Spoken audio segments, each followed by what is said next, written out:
Hello. What did I just do to my hair? Good morning, everyone. Welcome back to the channel. It is now officially October, so let's do my September reading wrap up. Something that's been very evident through my reading this month is that I'm very hyped for the NHL to start next week. So I may have heavily leaned into the hockey romance because none of us have got our fantasy hockey teams that are called the Hockey Romance Book Boyfriends. You know, that definitely wouldn't be a name for your fantasy hockey, would it, team? Would it? No? Okay. I'm not going to go into depth though into each of the hockey books specifically. I have got a video coming around the hockey romance genre, because some of us have been very irresponsible with our reading. I've read over 100 books in that genre, and we feel like we need to do something with it that's probably a little bit more helpful with our lives rather than just having read over 100 hockey books. So stay tuned for that. There is a video in the works right now. As you can probably imagine, it takes a little bit of time to actually put that together. But what I will do instead is I will talk about the series and a little bit around each one, and my opinions, and that's it. We're not going into detail. The first series was the Lakes Hockey series by Sloane St. James. This one's a little bit more dark romance coded. In the Lakes Hockey series there are 4 books. Each book is actually really different. I sometimes find with series, and you may find this too, that sometimes it feels like a copy paste across your characters, and especially when there's like the more spicy scenes or the smutty scenes, some of it feels copy pasted. And I am looking at you, Rena Ken. I read all 36 of your books and all of the characters felt very samey. In this one, they do feel really, really different. Like the first book we have is Before We Came. That's a character called Birdie and somebody called Logan. Birdie was a victim of a child abduction. She got taken when she was younger, and Logan was one of her childhood... I said Logan, it's Lonan. Lonan was actually one of her childhood friends. It's her brother's best friend when they were kids. Lonan's still friends with the family. There's a lot of heartache and history there, and after the death of her mother, she realizes that actually she wasn't her real mother and finds her family. I really enjoyed that book. It's a little bit different, especially because, you know, that's not the greatest topic. The second book is Strong and Wild. Mickey is the best friend of Birdie from the first book. She moves from Canada to where they live. I can't remember where that is right now. And she gets put up in the apartments above a bar, which is the hockey apartments. Reese is the person that lives across the hall. He's in the hockey team.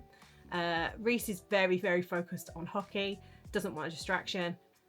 Mickey is the only thing that he's vaguely interested in, but he doesn't realise it's her. Mickey has what in this universe is basically the equivalent of OnlyFans, and she has a baking channel. She doesn't show her head, but she bakes naked, and that's something that he watches and has actually quite a close online relationship with. Anybody want to talk about Caught Out? Very similar in that respect. And he actually realizes before she does who she is, and they have a relationship going on. Again, different. This one has got... Read the trigger warnings. This one's a little bit different when it comes to the smut. There's degradation kinks and all sorts in this one. The third book in the series is In the Game. That's Raleigh and Barrett. You've met Barrett before in the other 2 books. And all the way through, he has got this obsession with a girl called Raleigh, or Raleigh, however you want to pronounce it, that he had a one-night stand for. He always thought that she was his perfect match, but she just disappeared and he could never find her again. And there's a very good reason for that. The last book in the series is Stand and Defend. Now, this is the book that got recommended in a Reddit thread that made me pick up the whole series. Because I'm sorry, you can't recommend me book 4 and I'm not going to read the 3 before it. This one is about Jordana and Camden. Camden is obviously the hockey player. His childhood best friend is getting married to Jordana. Stuff happens and she moves in with Camden. Again, check the trigger warnings. This one's got a little bit of an abusive relationship, and Camden's mother was in an abusive relationship, so he genuinely wants to help Jordana. So that it's just a really good series. Enjoyed it. All of the characters felt very different. It was a little bit fresher. You know, there was no coach's daughter. There was like, you know, the usual stuff. No fake relationship, no marriage of convenience. There was still quite a lot of hockey in it, and that's just usually the setting. So it's nice when there is actually, you know, some of the game included. The second series isn't actually complete yet. It's Saints Hockey. There are 3 books that it's saying is proposed. The 3rd book is due out June next year, but the first 2 books have been already released. So the first book I read was Stick With Me. So Stick With Me is a friends to lovers romance. It's got a little bit of fake dating in it. It's quite interesting because Hannah and Logan, yes Logan, not Lonan in this one, have been friends since college. I think they were friends since college, but they've been friends for a long time, and he's always been interested in her. She has been with another guy for a long time who's also in another hockey team. She gets up one day and finds out through a magazine article that her fiance has been declared the most eligible bachelor, when she's like, but he's not a bachelor, he's about to get married. And she goes home, confronts her other half about it, and he's like, oh yeah, I meant to tell you about that. He gave her a kiss in the morning, she left. The interview took place months ago, and he didn't even tell her, so he just waited for it to come out. So he obviously made that decision a few months ago. She's supposed to be some sort of influencer, so she's got some commitments. She goes down to the All-Star tournament that they tend to have down in Florida, which is where Logan is. And Logan persuades her that, you know, they should be in a fake relationship because that will make her ex jealous. She does end up moving in with him. I think they go back to Chicago. I want to say Chicago. I've got his name wrong again. It's Ryan Logan. Oh! Why do I keep getting these guys' names wrong? So Ryan actually even ends up buying a house for her to move into, because he's like, yeah, I've got plenty of space. And she's like, no, you really don't in your apartment. And he's like, no, I do. I've got a house. But he doesn't actually have it. So he even buys a house for her to move into. The type of house that he buys is one that she's always wanted as well. It's a genuinely really, really enjoyable story. I actually really liked this one. The second one is a little bit of a different book. It's called You're the One. Now, what we see in this one is it's Ryan's sister and it's Dominic Fox. Now, Dominic Fox is also a teammate. He used to live next door or on the same floor as Ryan, but when Ryan moved, Dominic's like, but my best friend's leaving me, and buys the townhouse next door to him. This one's weird. It's not really hockey coded. Yes, he's a hockey player, but it takes place in the off season. And he's decided, after spending the time with Ryan and Hannah, that actually he's kind of done with the hookup life. He wants a girlfriend, so he goes on to basically The Bachelor. And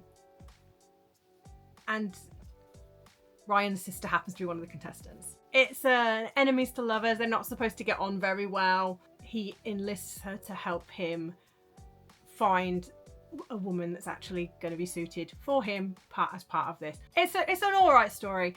It feels more contemporary romance. I know they're all contemporary romance, but within a hockey setting, you know, you kind of need the hockey. This one, there was no hockey.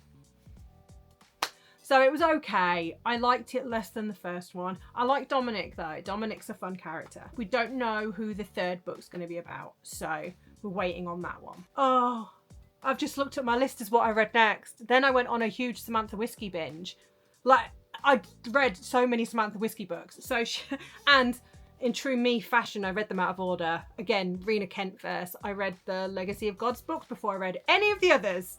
And I did this in the same way. I read the Carolina Reapers book first. Didn't read the Seattle Sharks, because I'm an idiot, until the end. They were the last set of books I read. But the Seattle Sharks books were actually the precursor to the Carolina Reapers, because some of the players you have previously met in the Seattle Sharks books. Carolina Reapers is probably one of my favourite hockey series. I genuinely love this series. Axel is fantastic, which is the first book. I feel like my hair is like extra frizzy today. I don't know what is happening. In the Carolina Reapers books, there are 10. There's a lot of books that make up this series. There are 10 books in this series. It is a complete series. The first book in the Carolina Reapers is around Axel. Now, we have already met Axel. If you didn't do a me and you read it from the Seattle Sharks book, Axel was in Lucas's book. Axel is his best friend from Sweden. I was going to say Finland. Today's probably not a good day to be filming, I swear to God. In the Seattle Sharks book, Lucas's book, they go to Sweden. A few of them accompany him, one of them being Langley, who is the PR rep. The premise for these ones is the Carolina Reapers is a new expansion team, and they desperately need that linchpin center, and Axel is that linchpin center. They know that he won't come for the money. He's been approached for many NHL contracts in the past and has turned them down. His parents died when he was younger, and he's brought up his younger brother, so he's been reluctant to leave Sweden for that reason. The only way that he will leave Sweden is if Langley agrees to marry him. Again, I get frustrated with third act breakups if it could just be a conversation. If both of you just went, do you know what, let's have a chat about this, and you figured your shit out, it makes me annoyed that you won't take the time. It is a little bit of a strange one. The prioritization is a little bit weird. And I don't necessarily think that the justification from Langley's perspective is great. But I do really enjoy it. Axel's a very funny character. The second book is around Sawyer. You do meet Sawyer in the Seattle Saints books because he's the housemate of Harper and Faith. And he also fills in as an emergency goalie and gets the opportunity to try out for the team. Now this one's around Sawyer and Echo. Echo owns the bar, which is Scythe, which is the Reaper's bar, which is down the road from the arena. I quite enjoyed it. I don't think it's one of my favourites. I enjoyed it, but it wasn't my favourite.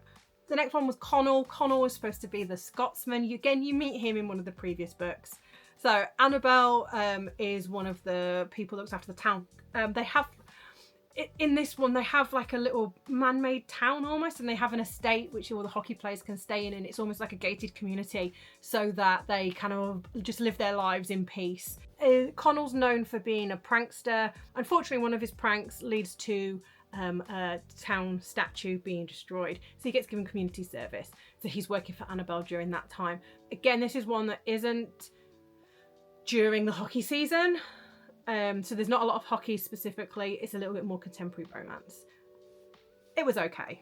The next book's Logan. It's Logan and Delaney. Delaney is the town librarian, which he meets through Cannon. Cannon, as we've seen throughout the books, is an avid reader. So he takes him to the library on the way to the jet one day, and he meets Delaney.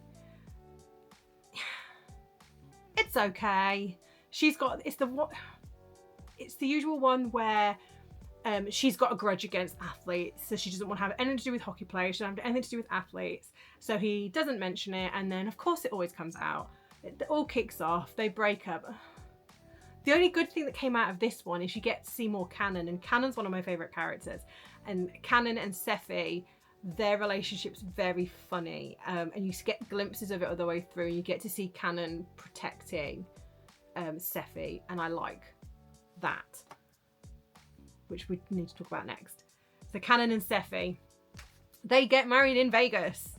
Towards the end of Logan's book, there's a buyer-player date thing, auction, and Seffi buys it because she's a little bit jealous, and they go to Vegas and they get drunk and get married. Well, actually, it's not drunk. They end up taking sleeping pills, which apparently had a really terrible effect on them, and they just insist on getting married. So they do. Sterling's with them and doesn't stop them. They get married, they come back.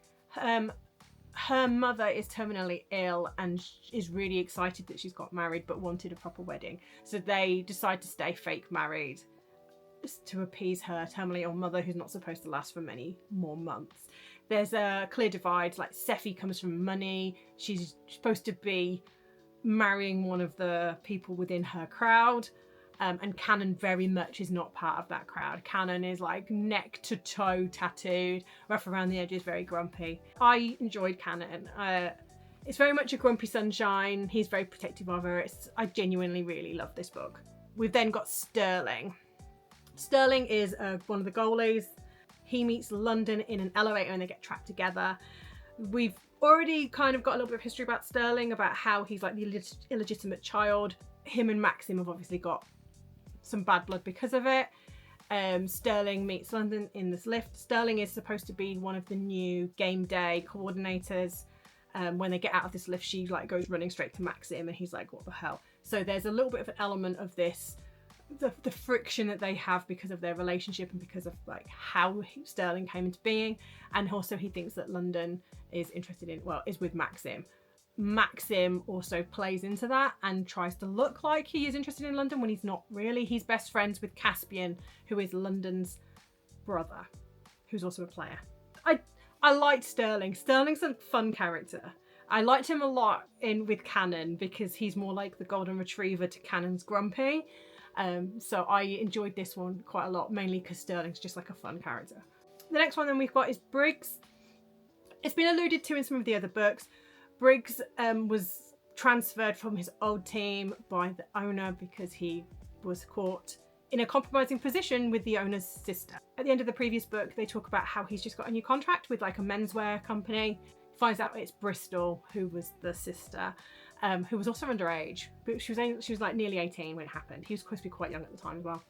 But he finds out it's Bristol, so this one's all around their interactions while she's holding him to contract and the relationship that comes out of that. It's a little bit enemies to lover, that one, because obviously there's a lot of bad blood. Next we've got Caspian and Riley. So this one's outside of the hockey realm again. This one's in the off season. This one's around London's wedding and they've gone back to their hometown. Riley is like literally the girl next door who has just broken up with her long-term boyfriend. So she kind of wants to make him jealous. The mums also have something to do with this. So Caspian and her have this fake relationship over the summer. He ends up extending his stay. This is particularly the one where I get very angry about the fact that if they'd just had a conversation, none of it would have been necessary in the third act breakup. This one was all right. Brogan is the single father nanny. We finally have a single father nanny. Brogan throughout the series has been quite vocal about the fact that he doesn't want to have kids. So of course he gets left a kid on his doorstep. Fiona is the nanny that he brings in, who's actually way overqualified. And of course they fall in love. It's okay. It's a means to an end just to get to the Maxim book. Maxim is the last one in the series. This one is where he gets together with Evangeline, who is his little sister's best friend. She ends up staying with him. She's had it's been very clear all the way through that she's had a crush on Maxim. This forced proximity, she ends up moving in with him. He is going through a bit of a slump and they fall around and then he gets out of his slump. So of course he has to keep going with his lucky charm. That's what this one's about. After the Carolina Reapers, I then went on to read A Billionaire's Game. That's the series which is all around the owners of the different teams. There's this poker game that's alluded to. You've got Asher, who's the one that owns the Reapers. And he ends up with like Fiona's best friend, Daisy. I think it's Daisy, who's a romance author who's shadowing him. There's 5 books in that series. So you have Asher, the first one, because obviously that carries on from the Carolina Reapers. Then you've got Weston. Then you've got Ethan. Then you have Crossland. Crossland is the brother of Bristol. And then you have Gareth. Gareth I enjoyed a lot. Gareth was the one that I enjoyed because he's got like mafia ties. So that one I enjoyed an immense amount. It's good to read them because Crossland ends up winning the Bangor Badgers, which is the next book next series after this, which is the incomplete series that is currently being worked on. He ends up owning it from the other guy. So then of course I read the Bangor Badgers after that. So we're going to get to the Seattle Sharks after this, and it's completely upside down. At the minute there's 3 books in this series, but it kind of implied that there's going to be more. So there's no clear dates if there are going to be more, but I'm hoping so, because I do actually quite enjoy these ones. So you've got Lawson in the first one, and you've got Blakely. So you've got Lawson and Blakely. Lawson is kind of like the cocky hockey player. Blakely is supposed to be the skating coach. What you don't know is she's the coach's daughter. Finally, a coach's daughter. And they end up together. It was a fun one. Nash is the next book. This is a fake relationship book with Reese. She's the social media manager for the Badgers. They accidentally have a video go viral and everybody thinks they're a couple, so they decide to play into it. Again, it's quite a fun one. He's supposed to be a little bit of a player in this series. Interesting that he's like settled down a bit more. The third book is Paxton. You already met Paxton, and you've also met Monroe previously. Paxton is supposed to have been in love with Monroe for years. They grew up together. It's another like best friends from childhood sort of thing. There's a situation, Monroe needs somewhere to stay. Paxton takes her in. They end up hooking up. I think out of the three, probably enjoyed Lawson the most. Lawson out of the three was really enjoyable. It's finally the series I should have started with. There's 9 books. There's 9 of these books in the Seattle Sharks books. And they're all named after the different positions. So you've got Grinder, which is all around Gage McPherson. Now, this would have been helpful to read because he's the coach for the Carolina Reapers. Again, this is another best friend. He's a single father. She comes to help him. Nanny. They end up getting together. There's that reluctancy to get together thing from Gage's point of view. But they end up together anyway. Then you've got Enforcer. This one is the best friend of Bailey, who's the first lady. So this is Paige. Paige is about to be a CEO of a company, but she's got a few months and then she'll need to sign a morality clause. And she kind of just wants some fun. So she goes into contract with the main male character, whose name completely escapes me right now, and it's not in the synopsis. So who's to blame here, really? Is it the synopsis? Yes, it's the synopsis. The Winger is the next one. This is the third best friend, which is 9 in the series. They hook up before he goes away to Canada for the train for the Olympics, not realizing that she's got pregnant. When he returns, she's like 6 months along. So accidental pregnancy, and he wants to be there for her. It's quite cute. Both of them always said they didn't want kids. They didn't want that commitment, but it actually works out quite nicely. I enjoyed Winger. Rookie is an old childhood relationship. So Chloe, this is another one that's kind of been alluded to in the previous books. Him and Chloe were a couple a long time ago. She broke up with him so he didn't hang around and ruin his dreams. She ends up in a terrible relationship with another hockey player, but then moves to Seattle to be the physical therapist. And they're obviously thrown back into proximity again. And yeah. There's also the added tension that the coach has warned everybody off Chloe, not realising that they have got the history that they have got. So there's a lot of tension in this one. Book number 5 is Blocker. This is the goalie and the coach's daughter. Now, in this series, the coach has got twin daughters. So there's 2 coach's daughter books, which is also the next one. So this is Pepper and the goalie. It's actually really cute. I liked this book a lot. I want to say he's called Eric, but I could be lying. Pepper is also taken on as the statistician for the team. So she's like an absolute genius. It's a good book. Enjoyed this one. I can see that my camera battery's getting low, so I'm like speeding up faster. We've then got Skater. Again, this is another team member that we already know about. He spends a lot of time with his niece, Hannah. His sister's got some addiction issues, and she leaves Hannah on his doorstep one day and basically signs over her rights to her daughter. So he needs somebody to look after her ASAP. It's where Ivy comes in. They don't get on. They do not get on at all. But she gets on with Hannah, so he takes her on. So there's a lot of tension with them. They struggle a lot. It's interesting. This also sets up for the next book, which is Bruiser.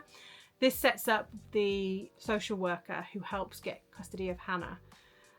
She has a 10-year-old daughter that's part of the Big and Little scheme for this book. Apparently she doesn't get along with anybody that gets assigned to her, but she meets him and they get on fabulous. This one's got a lot of history included. She comes from an abusive relationship, has completely uprooted their lives and moved them. There's stuff at play in this one that goes on for a little bit. Number 8 is Wheeler. This is the one where we see Lucas. This is Lucas and Faith's book. This one's a little bit outside of hockey again. The main premise of this book is that Lucas is starting his own clothing company and he needs a personal assistant. He's had personal assistants in the past, but he's always fired them or they can't work with him. Faith, who is the goalie's sister, ends up working for him and they end up starting a relationship. There's the added secrecy to it because he doesn't want to tell. I'm going to keep calling him Eric because you don't want to tell Eric and then that all explodes. It's the usual what you expect from secret relationships. Number 9 is Harper and I want to say Nathan. He's in the Carolina Reaper story. They both are.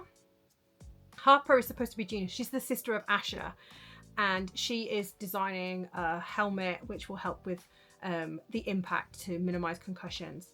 Now, Nathan has got a history. I'm going to keep calling him Nathan. If it's wrong, I don't care. But Nathan has had a history. He had a brother that died due to a concussion, a really bad concussion. He played football. They also have another brother who's, I think it's his twin. I think it's his twin brother. Is still very angry because of it. He's also, I want to say Hendrix. He's in the NFL books that Samantha's already also written, but I haven't read those. So there's the secrecy that she's altering his helmet because that would then nullify his contract, interfering with safety equipment. There's a lot of stuff going on. This one I enjoyed. It's a really interesting one. That is the Samantha Whiskeyverse. We are done with that. As you can see, there's a lot of books. I think Gage was my favourite book out of Seattle Sharks. The next series I read was the Boston Bolts hockey series. This one is an incomplete series. This one was by Brittany Nicole, not Kenna King. I think there's a Kenna King one as well. This one's Brittany Nicole. We have got 1, 2, 3, 4. There's 5 books in this series with another one coming November. I enjoyed this series. I enjoyed this series a lot. Brittany Nicole has written other books which are outside of this series. They're part of other series. The first one I read was Hockey Boy, not the other two. So the Hockey Boy one is around Aiden. This is a used to be together. So they were together when they were kids and they broke up. They've not seen each other in a while. He's got engaged. They've gone to see the wedding planner. And who's the wedding planner? It's Lex. He immediately breaks up with his fiance, but doesn't tell Lex straight away. I enjoyed this one. Aiden is the golden retriever of all golden retrievers, but it's that usual what's on the outside isn't always on the inside, and that's a very interesting part of the story. So it gives it a nice bit of depth. So I enjoyed that one. Then we have War. You meet War in the other ones. Tyler Warren. He has shown interest in the female character before. I cannot for the life of me remember what her name is. But she ends up dating his stepbrother, who he has a really tense relationship with. There's already been a little bit of information around this one, but basically War adopts 3 kids, including one that the female character has got really, really close to. So when she goes over for a meal and meets the kids, it comes out that the stepbrother's like a terrible, terrible person. And she ends up breaking up with him. War needs a wife to help solidify his chances of gaining custody of his kids. It's a genuinely really lovely story. Yeah, I enjoyed it a lot. You've then got Playboy. Playboy, so this is the reverse age gap. So he's supposed to be about 25. She's in her early 30s. And he has been obsessed with her. He is absolutely in love with her. She won't give him a chance. The one time she does give him a chance, things end early. But he has just had a piercing downstairs. There's another part of these, like they have piercings as a bonding experience thing. It's an accidental pregnancy. He just wants to show that he can take care of her. I really, really enjoyed this one. It was just a really cute story. The next one is called Beauty, and it carries on with Noah. Noah knows the female character from Playboy and actually moves into her apartment with his son that he has shared custody of. He's somebody that's recently got transferred to the team. So I'm looking forward to when that one comes out. Like I say, that one's supposed to come out in November. The next series then I read, so I put Game Changers. It's not technically Game Changers. I read Heated Rivalry and The Long Game, which is the follow-up. Now, the Game Changers has got quite a few books. I think there's like 6 books in this series. This is my Smut and Sip copy. I'm not gonna lie, I wasn't interested in any of the others. I literally just wanted to read Shane and Ilya's story, and anybody that's read these 2 books and doesn't come out completely emotionally destroyed is a robot. I read these books and I had to think about life for a long time. It's an interesting way that Rachel does these ones. Rachel Reed is the author.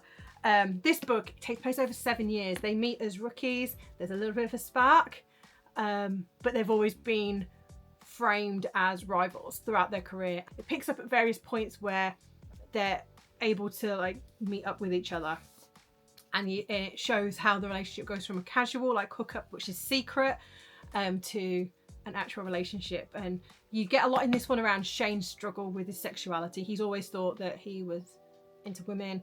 Meeting Ilya really throws him for a loop. Ilya's always said that he's bisexual. He's very clear about that. So I really enjoy this one. The Long Game destroyed me. If you ask my husband how many times I put down that book and went, I'm just so sad for Ilya. He's just, because that one was heartbreaking. That's more from Ilya's point of view, and he completely uproots his life. He moves to a closer club so that they can be closer together, and he has a lot of struggles with depression. All the way through the Heated Rivalry, he comes across more as that golden retriever who's like really secure. He's like this big over the top character who's very confident. But in The Long Game, you really see everything that he struggles with, and it's heartbreaking. It's absolutely heartbreaking. It emotionally destroyed me. So these were the next 2 books that I read, mainly because I got this one through my Smut and Sip and I really wanted to read it. And like I say, I had to read the second one after that. Then I read The Hellions of Hade Harbour. This one is a little bit more dark romance coded again as well. The only thing I didn't really like is that the first book starts off in high school and then it moves on to college after that. I'm always a little bit weird about the college and high school romance because I'm old and it feels a bit icky. There are 6 books in this series. The first one's Bad Intentions. This is around Lily and Caden. Lily is the coach's daughter. Caden is the kid from the wrong side of the tracks that wants to move to their private school so that he can go to the university afterwards, which is supposed to be like that funnel through to the NHL. This one's a little bit more of a bully romance. You can see, you get his point of view though, which helps lessen it a little bit. I'm not a big bully romance person either, because I'm a bit like, why are you being so rude? She's never gonna like you, stop pulling her hair. Whereas you actually get Caden's point of view, so it gives a little bit more into the mentality and his thoughts behind how he's behaving, which kind of helps a little bit with that. I enjoyed this book. The next one then is Dark Delights. At this point they've moved up into university. This one's around Eve, who is Lily's best friend, and I want to say Barrett, but I don't think it is. He's the kid with all the money. So in the first one there's parties at his house, and so you meet him there and there's a little bit of friction between the two and you're not quite sure why.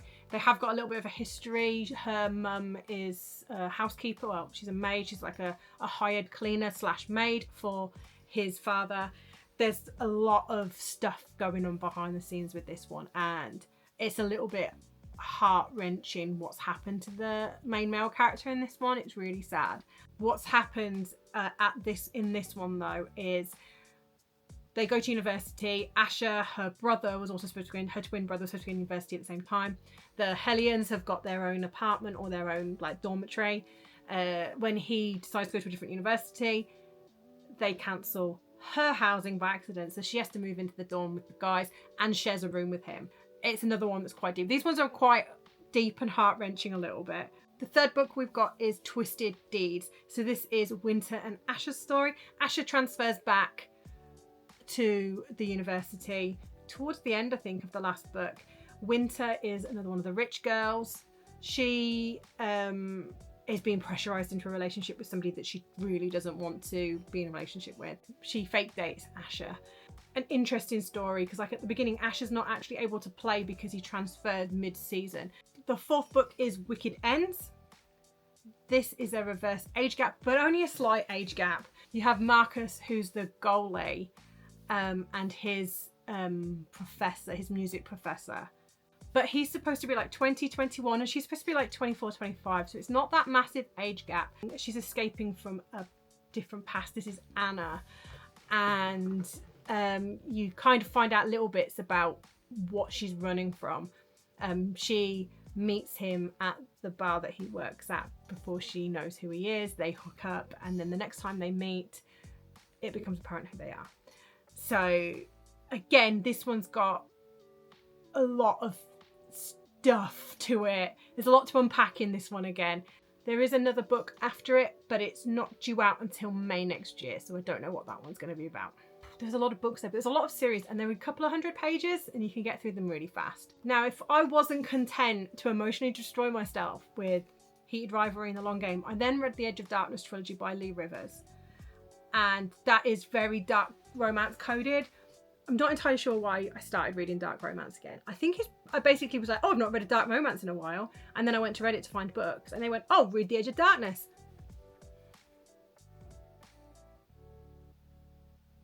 It's madness. This book's madness. They were childhood boyfriend, girlfriend. Then they broke up in a bad way, which led him to get into a bad situation, and it just all blows up their lives. I was telling my husband the plot, and he was like, well, that doesn't sound realistic. And I was like, it's a book. It's not real life.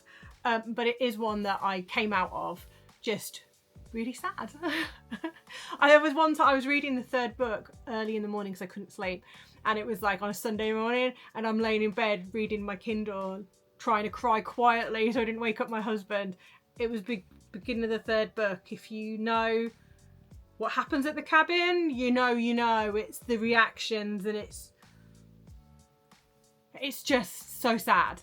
To cope with that, I did end up reading 2 cozy monster books afterwards. I read Howl and Hunt, and that's like small town where monsters are allowed to reside, and Howl is about the werewolf and Hunt is about the vampire.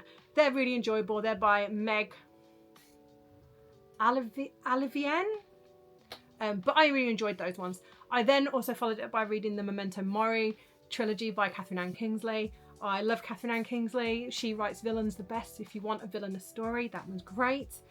I read Fairy-Dale by Victoria Lancet. Fairy-Dale, I just didn't read any spoilers beforehand, and I didn't see that coming, and